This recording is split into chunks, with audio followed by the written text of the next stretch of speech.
2024 से पहले बीजेपी बड़ा खतरा मोल लेने की कर रही है तैयारी। कुछ बड़ा ऐतिहासिक होने वाला है इस बारी। बीजेपी जब 2024 के मैदान में आएगी तूफान मचाएगी। 2024 से पहले एक ऐसा कानून आएगा जो मुल्ला मौलवियों की दुकान को बंद कराएगा। मोदी ने बनाया है जो प्लान, खतरे में पड़ जाएंगे भाईजान।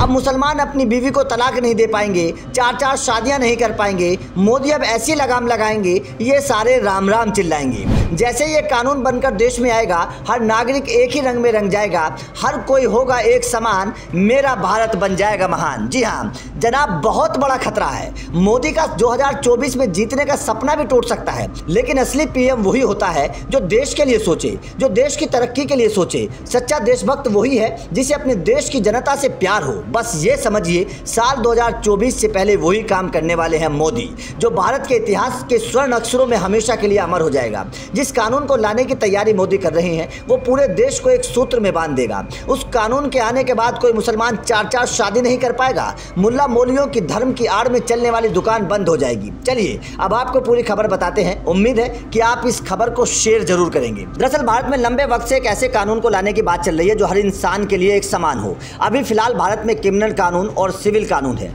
लेकिन अब मोदी जो करने वाले हैं उसमें आपराधिक मामलों की सुनवाई सभी धर्मों या समुदायों के लिए एक ही तरीके का कोर्ट, प्रोसेस और सजा का प्रावधान एक समान हो। मतलब कत्ल अगर किसी हिंदू ने किया है या मुसलमान ने, इस बात से एफआईआर, सुनवाई और सजा में कोई अंतर नहीं होना चाहिए। हर किसी के लिए एक ही कानून और एक ही तरीके की सजा का प्रावधान होना चाहिए। बस इसी बात को खत्म करने के लिए मोदी सरकार ने एक बिल संसद में पेश किया जिसका नाम है यूनिफॉर्म सिविल कोड। इसे लेकर बीजेपी ने देश भर में कॉमन लॉ बनाने के लिए वोटर टेस्टिंग शुरू कर दी है। अब यह कानून क्या है और इसके आने से क्या बदलेगा ये भी समझ लीजिए। दरअसल अभी तक देश भर में 2 तरीके के कानून होते हैं, क्रिमिनल कानून और सिविल कानून।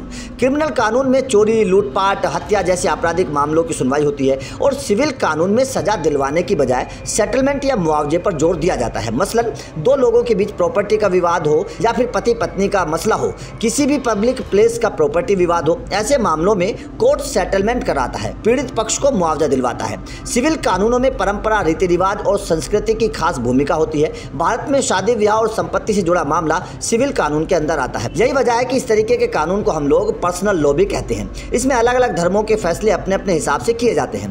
पर्सनल लॉ के तहत मुस्लिम पुरुष 4 शादी कर सकते हैं, तो वहीं हिंदू मैरिज एक्ट के तहत पहली पत्नी के रहते दूसरी शादी करना अपराध माना जाता है। लेकिन जैसे ही यूनिफॉर्म सिविल कोड अमल में आएगा तो यह सारा सिस्टम बदल जाएगा। फिर पूरे हिंदुस्तान के लिए एक ही तरीके का कानून होगा। फिर धर्म या जाति के आधार पर फैसले नहीं होंगे। फिर हर किसी के लिए एक ही सजा का प्रावधान बनाया जाएगा। फिर कोई इंसान अपने धर्म के हिसाब से काम नहीं कर पाएगा। जैसे मुसलमान फिर 4-4 शादी नहीं कर पाएंगे, क्योंकि इस कानून के आने से पर्सनल लॉ खत्म हो जाएगा। हालांकि इस बिल को कानून की शक्ल में लाने के लिए बीजेपी का रास्ता आसान नहीं होगा, क्योंकि किसी भी कानून को बनाने के लिए 1/3 बहुमत की जरूरत होती है। लोकसभा में कुल 543 सीटें हैं, जिसमें से बहुमत के लिए 362 सीटों की जरूरत होगी और बीजेपी के पास है केवल 303। तो वहीं राज्यसभा में भी 250 सदस्य हैं, जिसमें बहुमत के लिए 167 मेंबर्स की जरूरत होगी, लेकिन बीजेपी के पास केवल 92 है। ऐसे में बिल को कानून बनाने का लिए बीजेपी के सामने बड़ी मुश्किल आने वाली है।